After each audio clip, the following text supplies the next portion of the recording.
We have to file a lawsuit that costs me a boatload of money, and I end up winning, and they back down because the math is the math. It's not magic. What they're really doing on a mass scale is that they are lying to the population. On the Canadian side, what we've discovered, the same setup has occurred. And the truth is, the population, anybody who's a real estate taxpayer, is being lied to. 37% of the households, that means single family houses and multifamily houses, right now today are in harm's way of either going bankrupt and or losing the roof over their head.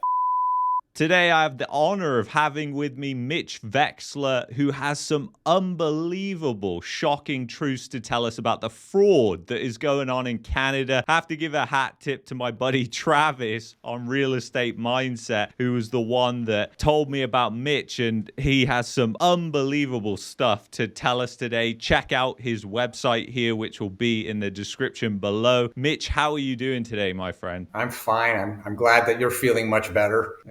I know. Thank you for rescheduling. I was just absolutely terribly sick last weekend. So, Mitch, there is unbelievable fraud that's going on that has a knock-on effect to everything. And you've been explaining some of this information is quite frankly mind-blowing. And it all begins with appraisals and what's happening with appraisals. So, could you just tell me a little bit about your background and what exactly is going on here, just like a 30,000-foot view? Well, originally, many years ago, I was actually a broker back in Canada. And even before that, I was buying and selling houses without a license in Windsor. So I kind of grew up in the real estate. And then I grew up at my grandfather's knees in retail business. So I've been unquestionably fortunate in my background, my education, and my training. But as a broker, I was introduced to a fella in London by the name of Sam Katz. And Sam saw that I understood the math, and he said, "You want to learn how to build?" And I said, "Yeah." I built a building in Amherstburg. It was the first apartment building under his tutelage, and then the roles flipped and I got the bigger percentage, and then he just said, "I'll supply the money from this point forward." So it was a great education. At that point, had become a real estate broker, so I was licensed to do appraisals as well. And things kind of continued from there. Did an awful lot of industrial projects. We were doing triple net ground leases. We were doing all sorts of stuff. So the education was really top of the line. And I started running numbers for other developers that said, "Okay, look at this. Does this make sense? Does that make sense?" For the most part, that got me into the quantitative finance side of things and the analytical side of things. To make a long story short, I'm a 35 plus year builder developer with a background in statistical probability and quantitative finance. And I've applied all that into virtually everything we do here now on a daily basis. So we use standard deviation and Monte Carlo analysis on every construction project we do. And we go looking for problems. So a few years ago, lumber had spiked. Well, we find a way to hedge against those problems because we're looking for them. We truly are trying to figure out what can go wrong and what is the what if to fixing that problem. How do you hedge the what if? So the statistical probability on a Gaussian channel tells you there's a problem. The Monte Carlo analysis tells you what the probabilities of that problem occurring. And then you stick a certain amount of money off to the side to hedge those problems. So it's fairly sophisticated, but it's that education that brought us to where we are today, which is in 2016, when I went into an ARB hearing at Denton Central Appraisal District here in Texas, and the appraiser lied straight to my face. And I knew that because I knew what the value of the income was. And he said, "Well, I think the value is X." And the hair on the back of my neck stood up because when somebody says, "I think," I get a little concerned. We can't continue to bring you this amazing content without the participation of our sponsors, and I want to thank Mumu for sponsoring this video. Right now, we're in tumultuous times, and more now than ever, people care about fees when it comes to investing, when it comes to trading. Mumu has some of the lowest fees in the industry, with commissions as low as under 1 cent per trade. They have no minimum deposit, no account management fee, and no hidden fee. fees. Mumu also provides powerful tools such as level 2 quotes, so you're able to see what is going on in that exact moment and how many people are buying and how much they're buying of the ETF or the stock that you're looking at investing in. Investing obviously comes with risk, and Mumu tries to help you mitigate this risk with advanced news features, price alerts, entry and stop orders, stop loss orders, and many other risk management tools. I'm excited to announce that Mumu has put a special deal together for this channel. Get up to $200 in stock cash coupons and a $2,000 commission rebate card, plus earn up to $2,300 cash rewards or an Apple gift card for asset transfer. New users will receive a generous welcome bonus, giving their trading and investing experience an exciting boost. You now have an exciting opportunity to claim all these benefits. A link is in the description. I want to once again thank Mumu for sponsoring today's video. And he said, well, I think the value is X. And the hair on the back of my neck stood up, because when somebody says, I think, I get a little concerned. I don't care what you think. I only care what you can prove. And I've got the income statement. This is what I can prove. I negotiated him back to the real number. But when I walked out of there, I knew there was a problem with the system. So I called my attorney and I said, Matt, there's a wizard behind the screen that's manipulating these numbers on a mass scale. And my attorney happens to be the #1 litigator in the state of Texas, and he also happens to be an accountant. So he said, yeah, I agree with you, there's a problem. We didn't file suit that year because I got the value where it needed to be, based on the income statement. You know, it's not magic, it's just straight up math. The next year, however, they tried the same nonsense again. And this time, we didn't settle, right? There was no agreement. So we filed suit. And fast forward, we virtually had to file a lawsuit on house, my properties, that particular building on the 2016, which is a retail building. That's where my office is. Every year since then, okay? We have to file a lawsuit that costs me a boatload of money, and I end up winning, and they back down because the math is the math. It's not magic. What they're really doing on a mass scale is that they are lying to the population. So they have a series of criteria, one of which is USPAP, Uniform Standards of Professional Appraisal Practice, and another one is the Texas Property Tax Code, and another one is the Mass Appraisal Standards, and another one is the Texas Constitution, and another one is the U.S. Constitution. The idea that they have violated the population's, real estate taxpayer population's rights under all 4 of those sets of criteria literally proves that this is a fraud being created on a mass scale. And that's where we are. So now we're in the court system. We are filing under constitutional challenges because nobody should have to file a lawsuit year after year to prove the fraud that they're creating in the first place. Well, move forward to 2 weeks ago, and I get a phone call from Travis. And he said, I heard you're doing something. Would you please explain it? I've never been on social media. I don't know anything about it, but there's an awful lot of pissed off people. When they find out what's going on, they get mad. And we've had 700,000 plus views in less than 10 business days. So it's spreading. Wow. There was an emergency meeting called literally on the 15th, like 3 days ago, by some Texas legislators and ARB members and board of directors of several CADs. And that meeting took place in Brazoria. And they are upset because they now know they've got liability. So this thing is starting to take a life and on its own, because once you explain it and people go and look at their own documents, say, yeah, well, this happened to me. Then on the Canadian side, what we've discovered, I've got a handful of little blurbs on it, but the same setup has occurred. See, we have uniform standards of professional appraisal practice here in the United States. You, on the Canadian side, have uniform standards of professional appraisal practice with a C in front of it. It's the same document. It just says Canadian USPAP. And quantitatively, we pulled USPAP apart. I have a forensic accountant. Her name is Leslie Robbins. We work hand in hand on a daily basis, and Leslie checks and double checks and triple checks. Everything that's on our website, all the data that backs up everything that's coming out of my mouth is on that website, mockingbirdproperties.com/DCAD. But it's applicable to the Canadian side. Yeah, it's applicable to the Canadian side as well. And the truth is, the population, anybody who's a real estate taxpayer, is being lied to. The reality is that when you study the math, you begin to see, based on the rule of 72, that the debt loads in Canada or the debt loads in the United States double roughly every 10 years. Well, they need money to cover off that debt. The problem is there is no money left. So you have a cumulative, compounding, interest rate, circular argument. The bigger the debt goes, the more money they need in order to cover off just the interest, never mind pay down the principal, right? Well, in my world, if your liabilities are greater than your assets, you're bankrupt. One of the interesting numbers, so right now today, the federal and provincial debt per taxpayer in Canada is $74,115. That's the government's number. It's not true, but just run with it. How many people do you know in Canada that can write a check today for $75,000? Very little. Very Very few. few. It would be the ultra 1% at best. Therein lies the problem. When you break it down to its absolute truth, you realize there is no more money to be had. And when you break the backs of mom and pop, you are in fact breaking the backs of the economic engine in both countries. And that is where we are. So I can give you all sorts of stats just off of the Denton Central Appraisal District. But as a comparison, 37% of the households, that means single family houses and multifamily houses, right now today are in harm's way of either going bankrupt and or losing the roof over their head because they can't pay the taxes and put food on the table at the same time. They can't pay the taxes and cover off medicine. And it gets even worse because they don't even have 3 months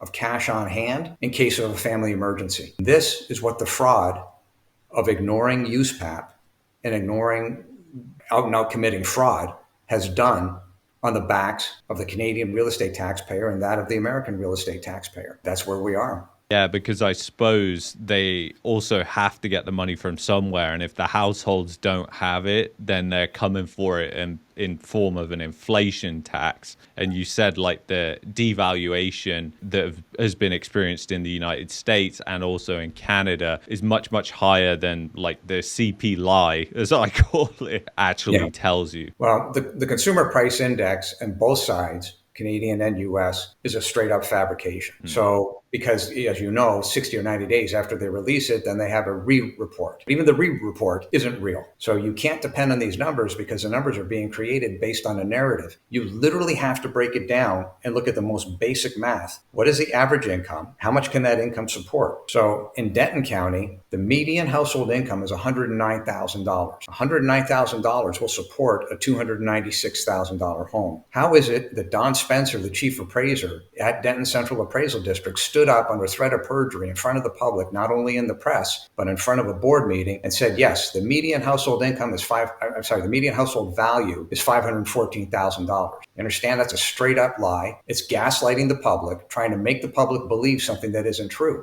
because the public can't afford it. The math says the max is $296,000. Federal government says, well, you shouldn't spend more than 28% of your income on your housing. Right back to the $296,000. Mr. Don Spencer stood up and he lied his ass off. And this is the problem replicating itself across the United States and replicating itself across Canada. The difference here is that we know what laws have been broken. And I think I sent you a copy of a document, but that's 10 pages of laws that are being broken from one simple thing. And it all stems from this one simple thing. And that is that no appraisal district is doing an appraisal under any definition in law. So if you ignore USPAP, the waterfall effect is complete fraud. The Canadian houses, doesn't matter where, LaSalle, Windsor, Tilbury, London, Toronto, Brampton. The reality is, if you look at the math and you look at the income, the houses are overvalued by 40%. It's that simple. You just have to dig in and look at the math. And then you say,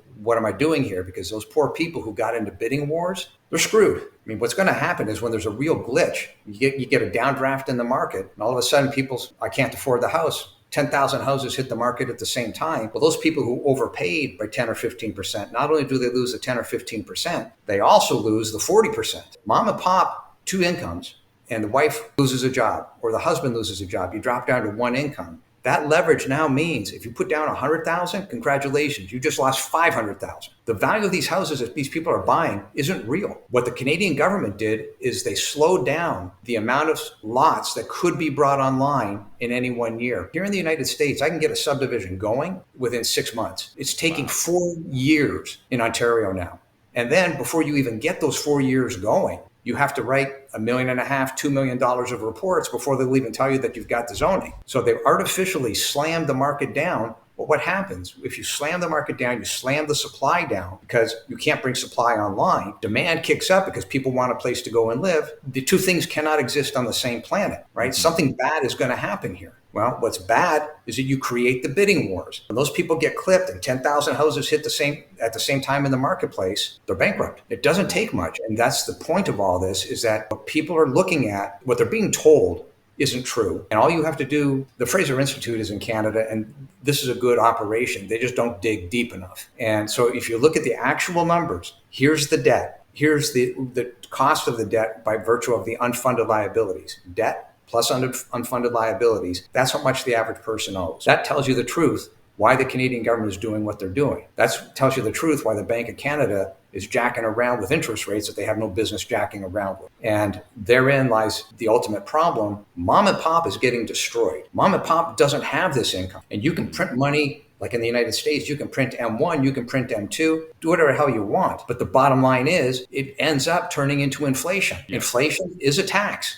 Mom and pop can't pay the tax. They can't pay the tax as established under Canadian USPAP, CUSPAP. So mom and pop is effectively being driven into bankruptcy at the hands of people that literally cannot add one and one. People are making decisions without understanding the simple document that's right in front of them. Your appraisal districts are no better than the appraisal districts here. The appraisal districts here never read the documents. One of the quotes that we've got on tape is from a guy by the name of Chris Luttrell. He's a deputy chief appraiser. Well, we're just doing what we were taught. Really? Okay. So if you were taught to commit murder, does that make it legal? So you see the problem. The population is being lied to. The math clearly shows that this is a fraud on a mass scale. They have turned what should have been something that is objective as required in USPAP. Right? That's what it's about. Real comparisons, true comparisons. They fit within a half standard deviation range. That means it's a real comparison. Well, if your house is compared to something that's 5 miles away and you've got 3,000 houses between that house and your house, well, that's not a true comparison. That's a lie. That's a fraud. And that's happening in multiple districts. My own house, as an example, they compared my house to a house that's in Carrollton, Texas. Carrollton, Texas is 30 miles away. There's tens of thousands of houses between me and Carrollton. Okay? Therefore, they're about to get sued on that one issue, probably within the coming week, over and above everything else. Because the RPA, the Registered Property Advisor, committed perjury in that statement. They committed perjury in stating to the ARB panel, that's Appraisal Review Board, that yes, these numbers are accurate, yes, these numbers adhere to USPAP. No, they don't. So the RPA committed perjury. The ARB Review Board took the side of the CAD, Central Appraisal District, because they don't know any better. And the ARB panel never read a single document. So even having that ARB panel there is a complete fraud on society. Speaking on behalf of the ARBs, which upsets me, but I'll do it anyway. So they would say, well, our heart is in the right place. We're here to help the public. The problem with that statement is it's not backed up by the math, because it's shown in the fraud. How much fraud is a cumulative effect year after year after year? So we have the same problem here. That if you go back within the last 3 years, do you know that houses have gone up 40%? It's identical to the Canadian side. The math is correlated. Why? Because the fraud is correlated. They're one and the same. Mm-hmm. The Canadians figured out, we'll just follow the Americans. They didn't bother to think, the Americans may not be the brightest bulbs on the planet. And that's what we've got, right? So here's an interesting thing. If you look at Apple, just for the sake of conversation, by far, Apple is probably the most efficient company on the planet. The average dollar generated per Apple employee, okay, is $2.5 million. Wow. Okay. In the DCAD world, the average fraud per employee is 135 million. That would mean that DCAD is 678% more efficient at stealing money than Apple is at creating money. Okay. When you break it down, that's a punch in the face. But that same problem exists in Canada. That's the reality of what you're looking at. Break it down, and all of a sudden you begin to see, holy crap, this is sick, twisted, criminal, and there is a fix. But mom and pop have to understand what the problem is. Government, you can't rely on them. So the power is really in the hands of mom and pop. They can say, we're not going to participate in this nonsense anymore. And we're starting to pick up traction on that. So what can be done? Well, if you go to a store and you buy a 2x4, the 2x4 has a cost. It's quantitative. You know what that is. If you just simply say, well, tax dollars have to be paid because that's what you need in a society not to have chaos, fine. But you can't have tax dollars created on subjectivity by ignoring the laws. If you ignore USPAP, you have ignored every single law under the hood. It's real simple. So you simply say, okay, we're going to eliminate property taxes so that the people own the land under their feet. You buy a house, you own it, you don't pay anything to the government, nobody can take it, it's your home. Step one. Step two, you switch to a quantitative method. My 2x4 costs X, I'm going to pay an extra 15 cents on that 2x4 so that quantifiable uses of money can be had. Not this nonsense, yeah, we're going to go build another $300 million stadium. No, that's over because mom and pop can't afford it. You use what you've got and you turn the economic engine on back to mom and pop. You get them out of bankruptcy and you say, the world is your oyster, start producing. The job of the government is to clear the field so that production can occur, so that people with sharp minds can say, I'm going to go and invent something, get to it. When you keep stealing money and bankrupting the population, that's not going to happen. But it's so stupid on behalf of the government. Think of it this way. The rats are going to eat the rats. Why? Because the people in the government add no value to the system. And the Canadian government in the last 4 years, do you know that its population of employees has gone up 40% to 279,000? Bigger government isn't the answer. It's the exact opposite. The population has to stand up and say enough is enough. And that's what's happening here. And that's why I'm hammering on this stuff, because I've had the privilege of living on both sides of the border, right? I'm a dual citizen. I still hold Canadian citizenship. But the reality of it is I made the United States my home because a guy like me was frowned upon where I come from, right? I'm used to the economy rolling up and down like a yo-yo every 2 years. That is what has given me the ability to withstand the maneuvers here and to understand what's going on under the hood. So I consider myself immensely privileged, but my eyes are open. I know where the problems are in Canada. I know where the problems are in the United States. They are directly correlated. And at some point, the rats will end up eating the rats because those people who aren't producing value for the system literally have no business having a job. And you can see that in that one statement I made on Apple versus DCAT. DCAT is 678% more efficient at stealing than Apple is at making money. And that same issue exists in Canada. You know, I've heard this many times as well, is a lot of people try and fight back and forth with like their local government on their property taxes because their appraisal value comes in and it's basically the person's like,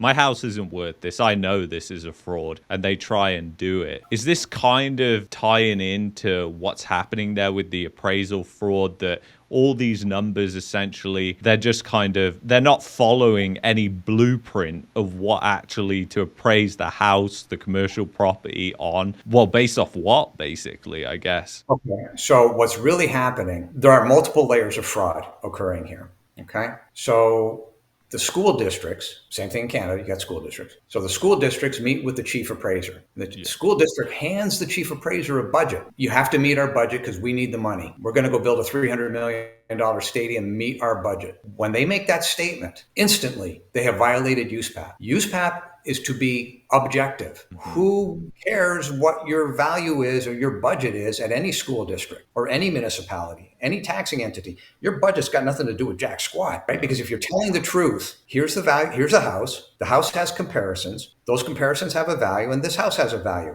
That's the end of the story. So the answer to your question is, on one layer of fraud, their appraisal districts are meeting a predetermined budget. That is a straight up violation of USPAP. Because then they have to then get that budget somehow. Right. So here in Texas, it gets worse, right? So here in Texas, over and above that situation where the taxing entities have never read USPAP, don't understand it, and they pass the predetermined budget off to the Central Appraisal District, and the Central Appraisal District creates a value. Well, it gets worse because the state comptroller, a fellow by the name of Glenn Hagar, says, well, I have a property valuation study and I need more money because I've got to move money from your school district to another school district somewhere else in Texas. Go and increase the values. So never mind that you've got a big set of problems with the current local tax entities, school districts, municipalities. Here, Mr. Spencer, is our predetermined budget. Meet it. Now you got the state comptroller doing a cram down the throat of all the CADs, all the central appraisal districts, all the chief appraisers. Yeah, I need more money. Go and increase the value.